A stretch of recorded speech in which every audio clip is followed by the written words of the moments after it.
Vamos a continuar con la segunda parte de este tema, hablando de otras estructuras que componen toda la estructura celular.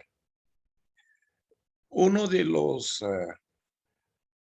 las organelas membranosas es el aparato de Golgi. Ya dice acá que se trata de un orgánulo vital en la síntesis de muchas de las proteínas y los lípidos de la célula, que funciona como una planta empaquetadora, ya que realiza las funciones de síntesis, envase y distribución de sustancias generadas por la célula a sus respectivos destinos dentro del citoplasma. Eh, las células pueden tener uno o varios de estos aparatos de Golgi, ¿cierto? Todo dependiendo de la función que cumplen estas. Si son células que generan mucho material, mucha proteína, entonces es posible encontrar más de un aparato de Golgi, ¿ya? Este aparato de Golgi generalmente se ubica cerca al núcleo celular y al retículo endoplásmico rugoso y liso, ¿sí? Eh, entonces, dependiendo de la célula, de la actividad celular, cada uno de estos aparatos de Golgi pueden tener un número variable de cisternas, de sacos, de bolsas que se encuentran apiladas, ¿ya? Y dentro de estas bolsas, en la cavidad de estas bolsas o cisternas, ¿sí? Se encuentran material que puede ser proteínas, lípidos o ambos. De esta manera, se trata de un orgánulo indispensable para la vida celular para el cumplimiento de la síntesis orgánica. Aquí estamos viendo en microscopía óptica, microscopía común, a estas células. Se tratan de plasmocitos o células plasmáticas. Son linfocitos B activados, donde se puede ver cerca al núcleo, aquí está el núcleo, ¿sí? Este espacio, esta como vacuola, esta zona clara, ¿sí? Lo mismo acá, miren, ahí se ve una zona clara. Entonces, con el advenimiento de la microscopía electrónica, se ha descubierto que estos elementos claros se trataban de un aparato de Golgi muy bien desarrollado. Bueno, obviamente, estos plasmocitos producen una gran cantidad de proteínas, ¿no? Que son las inmunoglobulinas. Bien, ahí tenemos un esquema según la ultraestructura del aparato de Golgi, donde estamos viendo acá el retículo endoplásmico rugoso, aquí por otro lado está el liso, pero esto es de manera esquemática, ¿sí? Entonces, y el aparato de Golgi que está aquí de color celeste. El aparato de Golgi tiene dos caras, una cara inmadura que está en relación al retículo, a los retículos, ¿sí? Y una cara madura que está en relación a la membrana celular externa. Bien, esta cara inmadura también se la denomina la cara cis, ahí está, la cara cis. ¿Ah? Y la cara madura se llama cara trans o ren transgolgi, puede ser. Bueno, entonces, ¿qué es lo que está sucediendo acá? Habíamos visto que en el retículo endoplásmico liso, acá en el liso, acá, se sintetizan los lípidos y en el rugoso las proteínas, ¿no? Gracias a la actividad de los ribosomas. Entonces, las proteínas se almacenan en el interior de estas cisternas que están interconectadas, vean ustedes, en el rugoso, ¿verdad? Entonces, estas proteínas o los lípidos no pueden quedarse ahí indefinidamente, ¿sí? Salen de acá en forma de vesículas, miren ustedes, acá se va a formar una vesícula, miren, se deforma la membrana celular del retículo, se va haciendo cada vez más pronunciada, ¿sí? Acá estamos viendo cómo se van pronunciando, lo mismo acá, y se va estrangulando la parte basal, la base, ¿sí? Entonces, acá también vemos, ¿no? Entonces, esto se estrangula y queda suelta una vesícula. Estas son las vesículas de transferencia, que si vienen del rugoso contienen proteínas y si vienen del liso contienen lípidos. ¿Y qué pasa con estas vesículas de transferencia? Se fusionan principalmente en la cara inmadura, ¿ya? Pero también pueden fusionarse un poquito más arriba, no hay problema.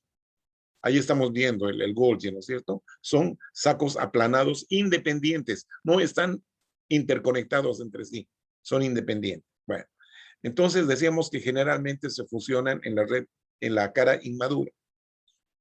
A medida que estas proteínas van subiendo de nivel, ¿ya? De la misma forma, siempre estrangulándose, ¿ya?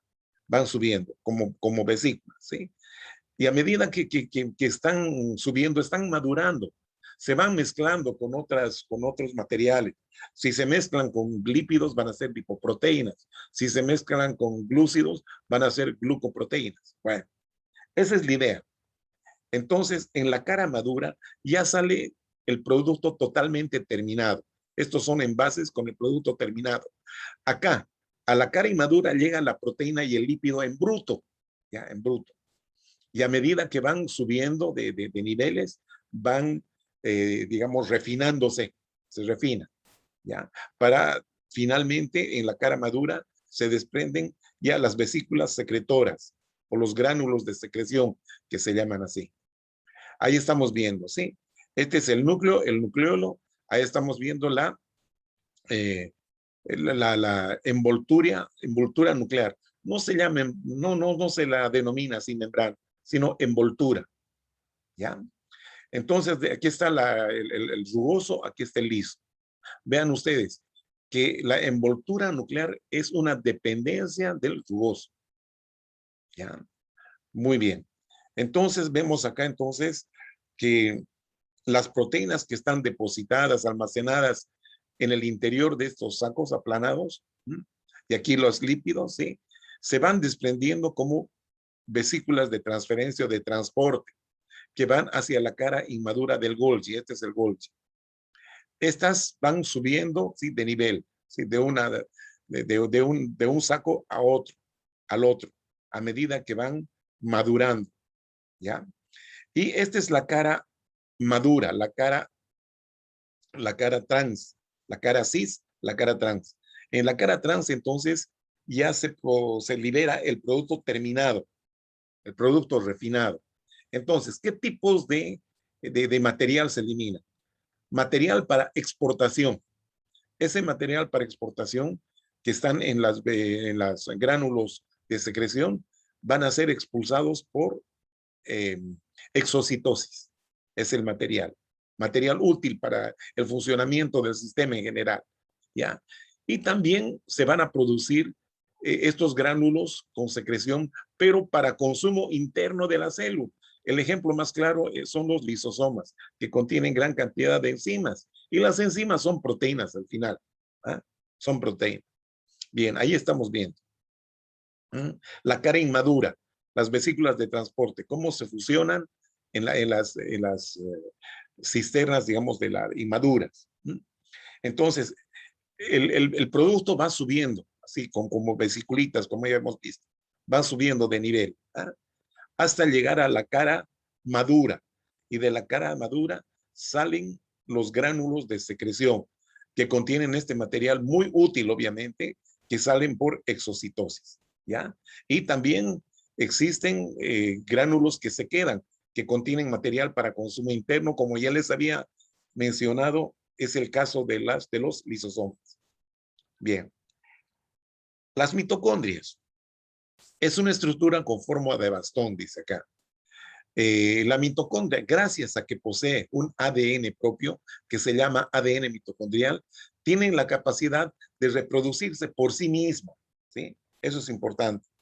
¿Eh? Entonces, mientras más mitocondrias haya, bueno, la función de la mitocondria es generar energía. Esa energía que se traduce con la formación de moléculas de ATP, ¿sí? Adenosín trifosfato. ¿Ya? Si la mitocondria necesita, o sea, si la célula necesita mucha energía, entonces habrán más mitocondrias. ¿Ya? Entonces, en resumen, la mitocondria viene a ser las pilas, las baterías de la célula, porque producen energía. ¿Y cómo producen esta energía? gracias al consumo de oxígeno mediante un proceso que se llama respiración celular. ¿Por qué? Porque consume oxígeno. ¿Ya? Otros autores también comparan a la mitocondria como los pulmones de la célula, porque consumen oxígeno, respiran. Bueno, entonces, este oxígeno es metabolizado, ¿sí? Es metabolizado con la finalidad de producir ATP, ¿sí? Entonces, para producir el ATP, el oxígeno se combina generalmente con los glúcidos, con la glucosa, ya que es la fuente más importante de producción de energía, ¿no? Bueno, el mecanismo de esta reacción del oxígeno se llaman reacciones oxidativas. Bien. Entonces, acá volvemos a la función, genera energía para mantener la actividad celular mediante procesos de respiración aerobia. Aerobia quiere decir consumo de oxígeno. Estructura. Dijimos que tiene forma de un bastoncito. Tiene una membrana continua, la membrana externa, ¿sí? Y una membrana interna que forma pliegues. Estos pliegues se denominan las crestas mitocondriales. Entre las dos membranas, entre la interna y la externa, está el espacio intermembrana o espacio intermembranoso. En el interior de la membrana interna está un material líquido que es la matriz. En esta matriz están suspendidas el ADN mitocondrial y también estos elementos que son los gránulos mitocondriales. Estos gránulos mitocondriales son reservorios de calcio iónico. Calcio iónico. ¿Eh? Bueno, y también existen otros elementos que vamos a comentar enseguida. Decía acá, tiene una doble membrana, la exterior lisa, continua, y está separada de la interior por un espacio intermembranoso. La interior presenta una serie de repliegues llamadas crestas mitocondriales, quedando en su interior la matriz mitocondrial. Y dentro de esta matriz líquida está el ácido desoxirribonucleico mitocondrial, el DNA mitocondrial, que contiene información para la duplicación de o la replicación, si ustedes, o la duplicación, como quieran llamar, de las mitocondrias. ¿Eh? Bien, aquí tenemos una mitocondria vista con microscopía electrónica, ¿sí? Ahí están las crestas mitocondriales, aquí se pueden ver los granulitos. ¿Eh? Bueno, y acá tenemos la representación esquemática. ¿Mm? La membrana externa, el espacio intermembranoso, y aquí tenemos las crestas. Miren, los repliegues de la membrana interna. Este es el espacio intercrestal, donde está la matriz mitocondrial. Aquí se van los gránulos mitocondriales. Y acá en una cresta hacemos un recuadro, y en este recuadro aumentamos el tamaño, ¿sí? Ahí está, esto representa a la cresta, y en la superficie interna de esa cresta vemos estos como paletitas de ping-pong, ¿ya? Se llaman las partículas elementales, ¿sí? Ya que en realidad contienen una enzima que es la ATP sintasa, que es muy importante para la formación de ATP, de la energía. Bueno, entonces, eh, en estas partículas elementales se llevan a cabo una serie de reacciones oxidativas, como ser eh, el transporte de electrones y la fosforilación oxidativa, ¿ya? Que es digamos, el mecanismo por donde se van a generar eh, las partículas de ATP. Bien, ahí estamos viendo, ¿no? Otro esquemita. La membrana externa, la interna, el espacio, ahí está el espacio de entre las crestas, donde está la matriz. Vemos acá los gránulos mitocondriales. Estas podríamos decir proteínas de la membrana interna, que pueden representar, ¿no? Las partículas elementales que les mencioné. Y aquí está el DNA mitocondrial. ¿Ah? El DNA mitocondrial, que es circular, miren ustedes. Tiene esa característica. Bien. La membrana externa de la mitocondria contiene enzimas. ¿ya? Proteínas, enzimas, ¿no? Ejemplo, la fosfolipasa A, la monoaminooxidasa y la acetilcoenzima A, ¿ya? Que también contribuyen a la producción de energía. La membrana interna contiene abundante cardiolipina.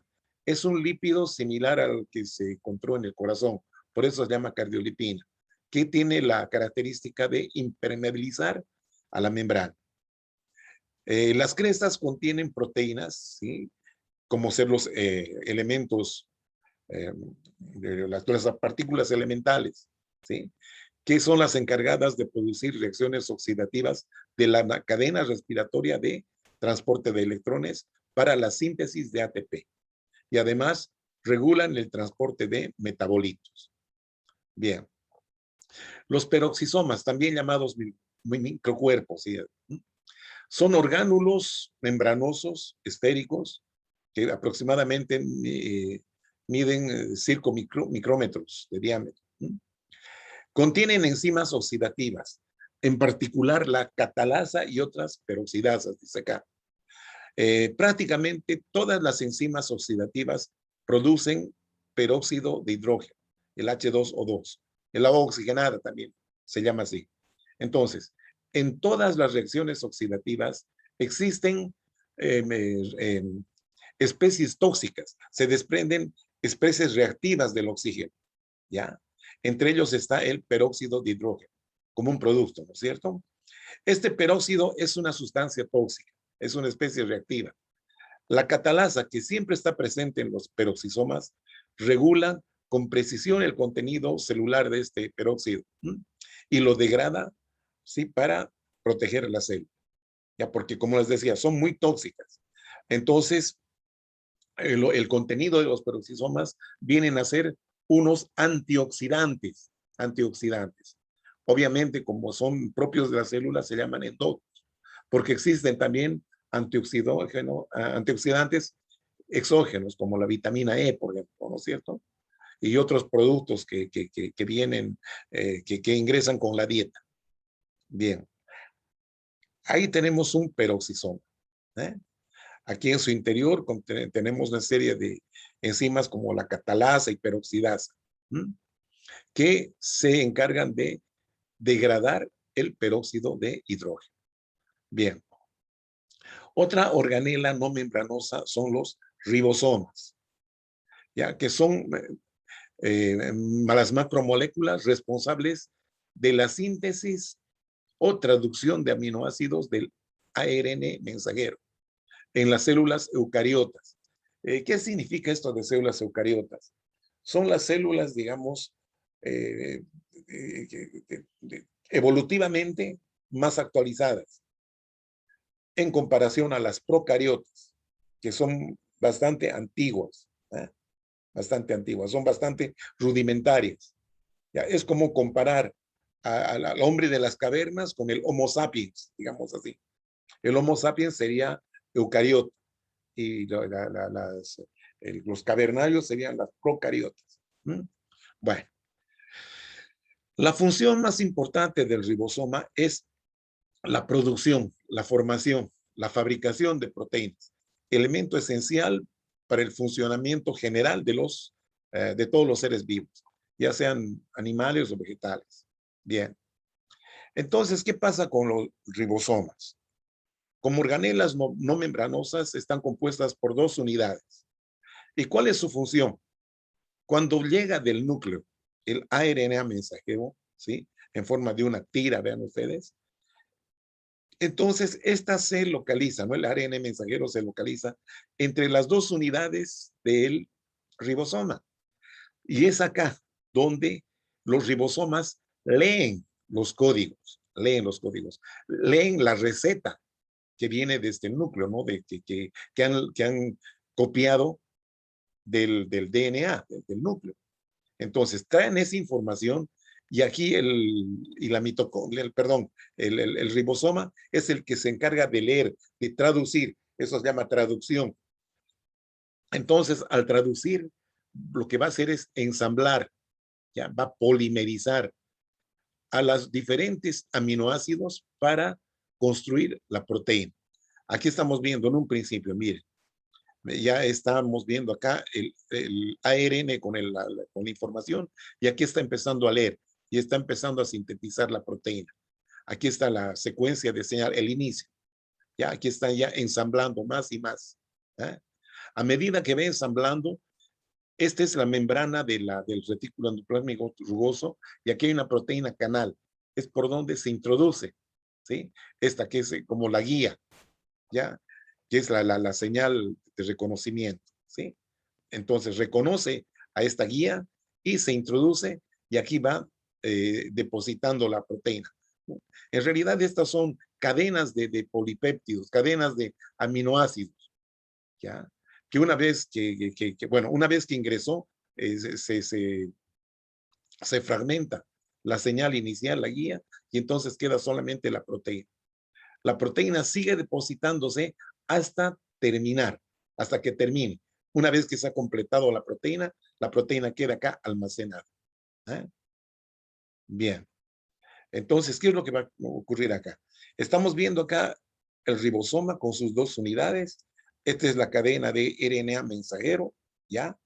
Y esta es ya la proteína que está siendo polimerizada. Cada de estas son unidades de aminoácidos, ¿ya? O los péptidos, si ustedes quieren llamar así. ¿Eh? Entonces, aquí se está sintetizando la proteína. Bien. Otros elementos no membranosos son las estructuras del citoesqueleto. El citoesqueleto es un entramado tridimensional de proteínas que provee soporte y les da forma a las células. ¿Eh? Entonces, gracias a este citoesqueleto, las organelas y todas las estructuras están en su lugar, ¿ya? Entonces, da forma a los elementos, a las estructuras internas de la célula, pero también interviene en fenómenos de transporte, ¿ya? De transporte extracelular sería el tráfico y la división celular. Ya vamos a ver un poquito esto. Consta de 3 tipos de proteínas. Los más gruesos son los microtúbulos. Los más delgaditos son los microfilamentos. Y entre estos dos hay un término medio que son los filamentos intermedios. ¿Ya? En las células eucariotas, los microfilamentos principalmente están compuestos de una proteína llamada actina, ¿ya? Pero también existe, como les decía, filamentos intermedios que son una variedad de proteínas y los microtúbulos, que más bien son proteínas únicas, ¿no? La tubulina. Y estas septinas que no son muy importantes. Bueno, el citoesqueleto, dice acá, es una estructura dinámica que mantiene la forma de la célula.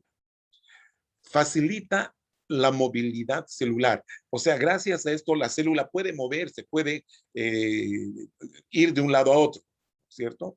Entonces, utiliza estructuras como ser los cilios y los flagelos. Los flagelos, que es muy importante, ¿no es cierto?, para la movilidad de los espermatozoides. ¿Mm? Y también, en un sentido ya interno, intracelular, desempeña un papel importante en el tráfico intracelular, como ser los movimientos de las vesículas, los movimientos de los órganos, claro. Y también en la mitosis, ¿no? En la división celular. Y aquí estamos viendo, ¿sí? Algunos elementos del citoesqueleto. Los microtúbulos, que son los más grandes, ¿no? Que tienen aproximadamente entre 21 a 25 nanómetros. ¿Mm? Ahí está el microtúbulo. Ahí están los microtúbulos. ¿Cómo se organizan? En dos o tres grupos de 3 o de 2, no importa. Los filamentos intermedios, que son de diferentes proteínas, que miden entre 8 a 10.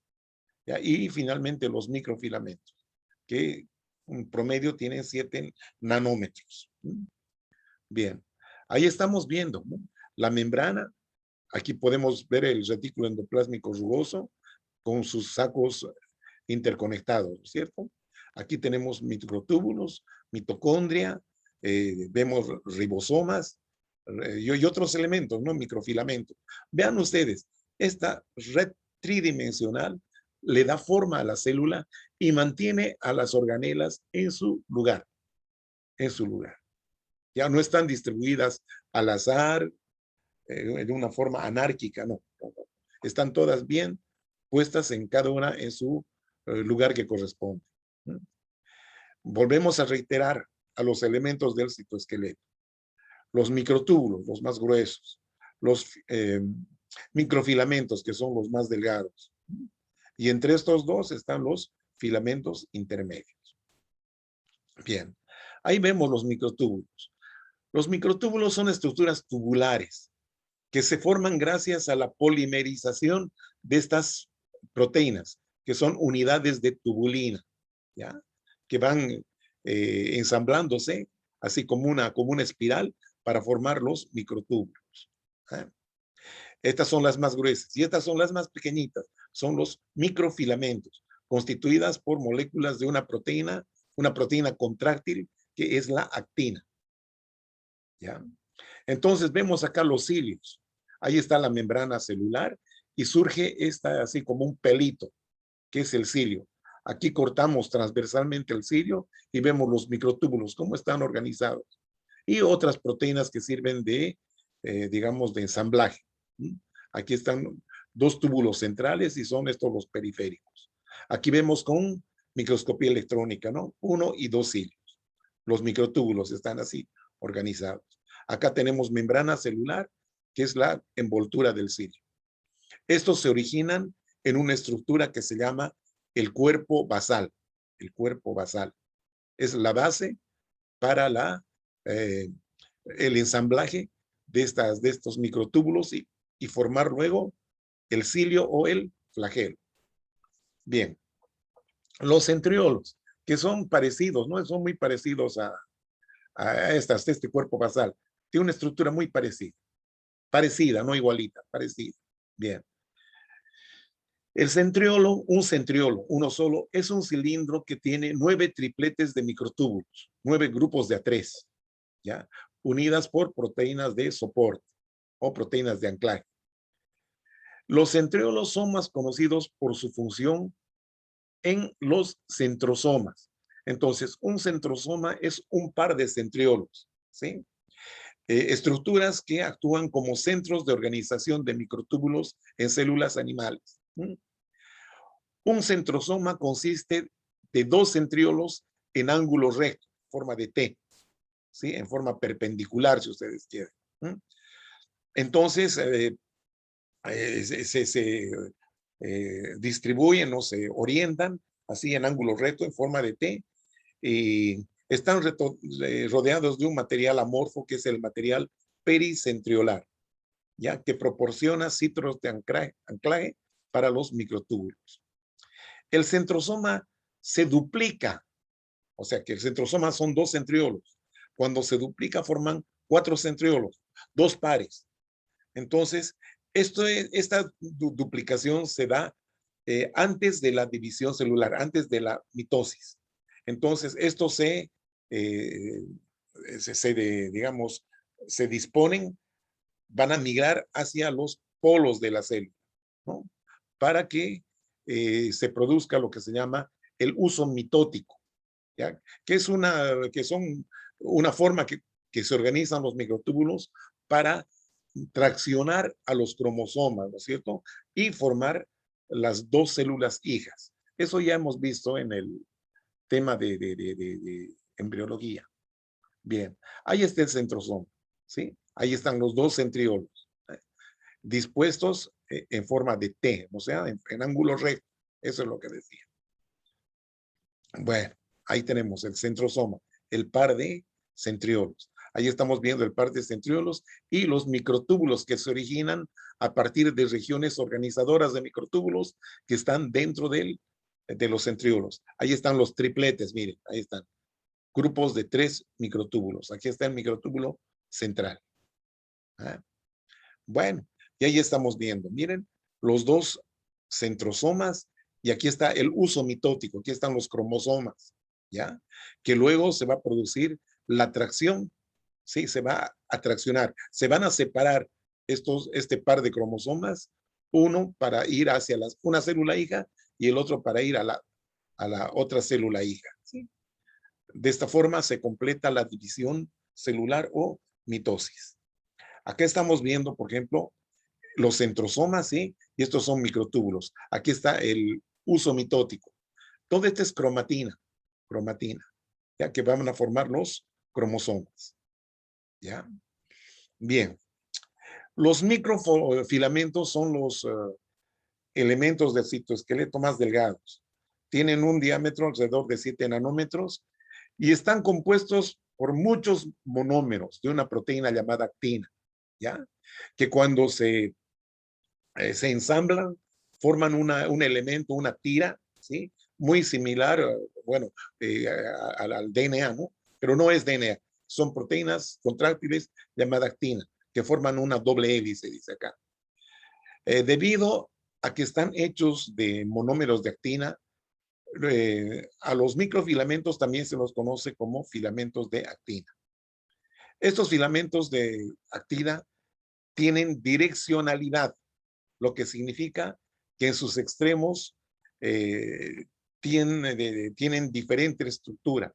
Bueno, eh, como son proteínas contráctiles, estos filamentos de actina participan en el movimiento celular, en que una célula pueda trasladarse de un sitio a otro, emitiendo pseudópodos, ¿no es cierto? Entonces, esto es importante. Eh, Sirven como rieles para la contracción muscular cuando comparten una dinámica funcional con la miosina, ¿no es cierto? Es en la contracción del músculo. Debido a su relación con la miosina, la actina está implicada en muchas funciones celulares que requieren movimiento. Bueno, eso ya hemos comentado. Ahí estamos viendo los microfilamentos. Ahí estamos viendo, también vemos acá los monómeros de actina, cómo se ensamblan y forman una doble hélice, ¿no? Las subunidades de actina. Los filamentos intermedios son elementos del citoesqueleto hecho de muchas cadenas de proteínas fibrosas entretejidas. Como su nombre sugiere, los filamentos intermedios tienen un diámetro promedio entre 8 y 10 nanómetros, tal vez un poquito más, hasta 14. Este tamaño está intermedio entre los microfilamentos y los microtúbulos, eso ya dijimos. Son de diferentes variedades, cada una hecha de un distinto tipo de proteína. Una proteína que forma filamentos intermedios, tal vez muy importante, es la queratina, una proteína fibrosa que se encuentra en la estructura de los cabellos, de las uñas y también de la capa más superficial de la piel, ¿no es cierto? Eso es importante.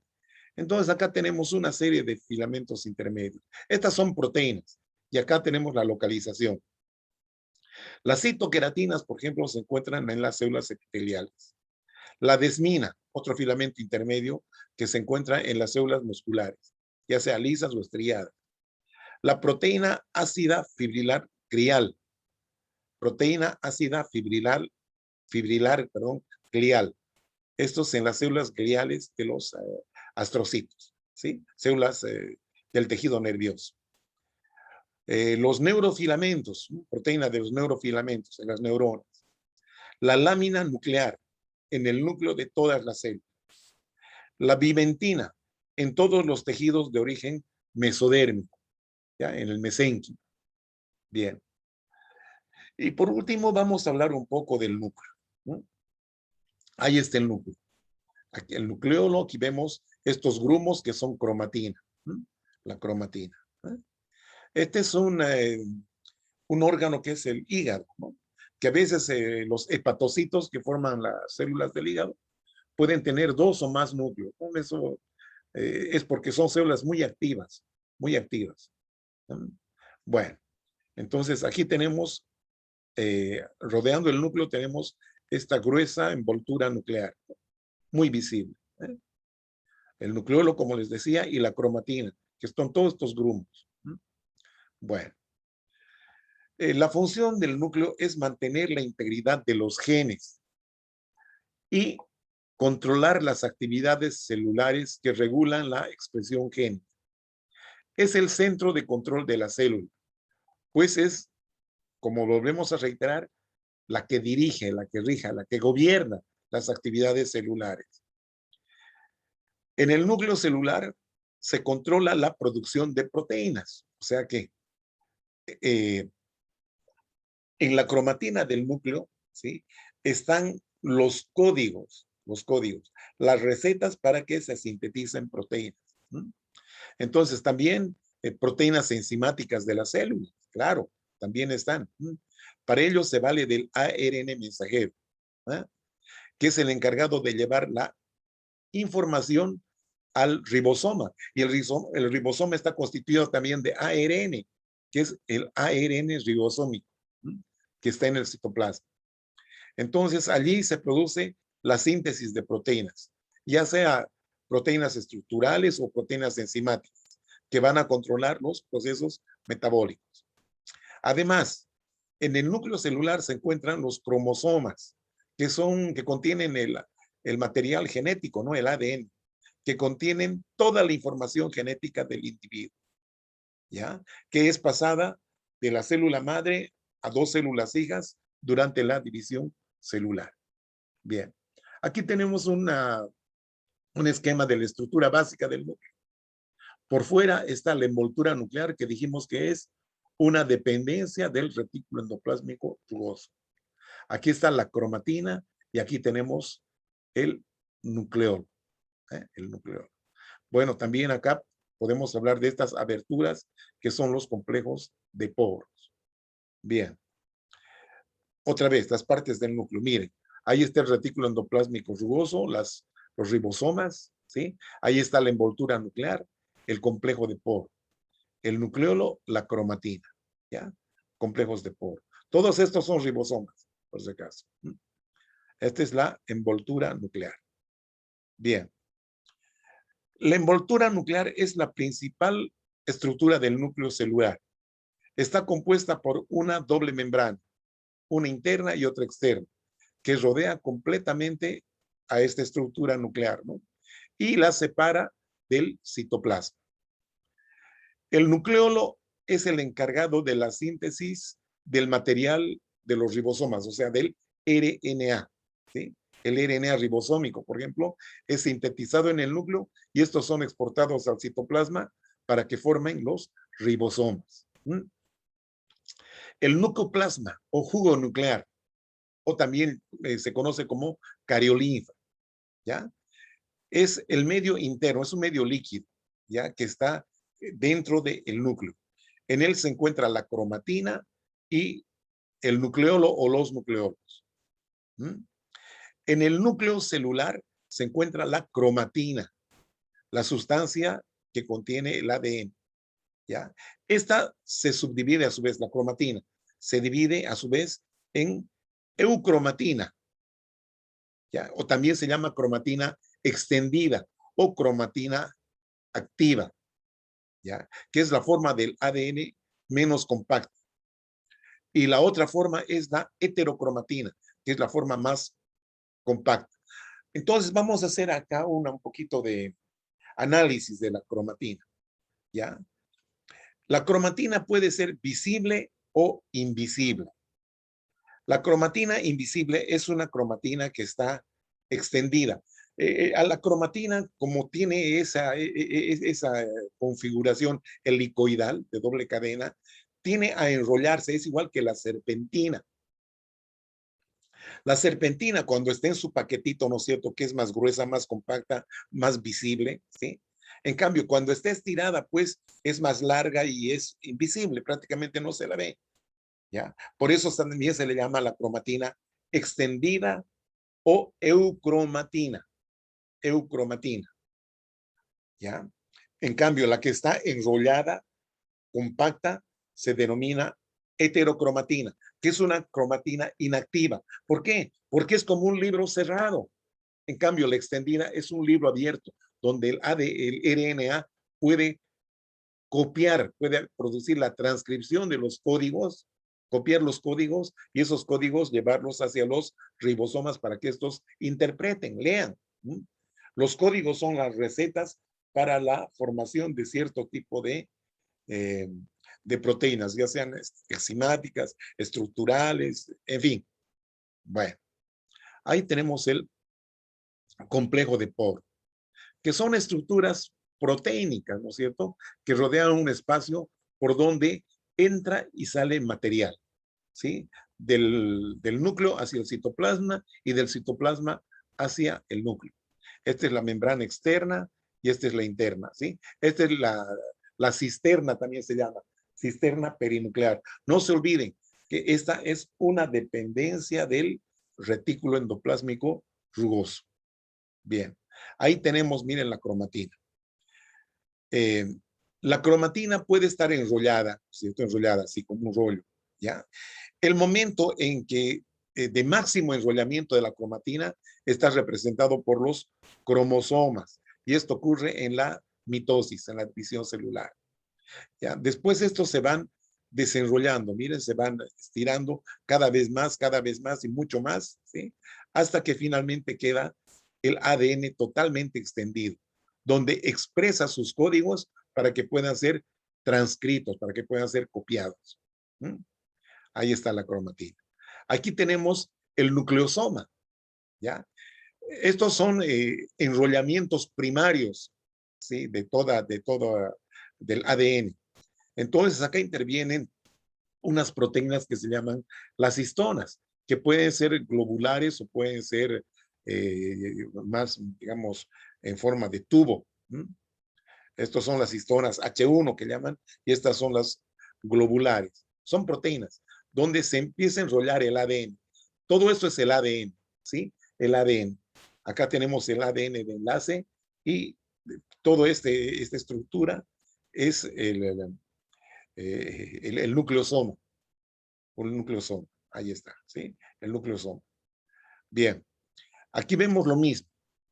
El cromosoma, que es el máximo enrollamiento de la cromatina, y aquí vemos cómo empezamos a desenrollar, ¿sí? Y aquí luego tenemos el filamento de cromatina, donde están las proteínas histonas, y aquí finalmente tenemos la cadena de ADN, la doble hélice. ¿Mm? Bien. Aquí tenemos una célula en mitosis, ¿sí? Ahí están los cromosomas, se están dividiendo. Miren, una célula que se va a partir pronto y dar lugar a dos células hijas. Muy bien, entonces con esto completamos el tema 1 de histología, que es la célula. Y ya volveremos pronto con otro tema. Hasta pronto, jovencitos.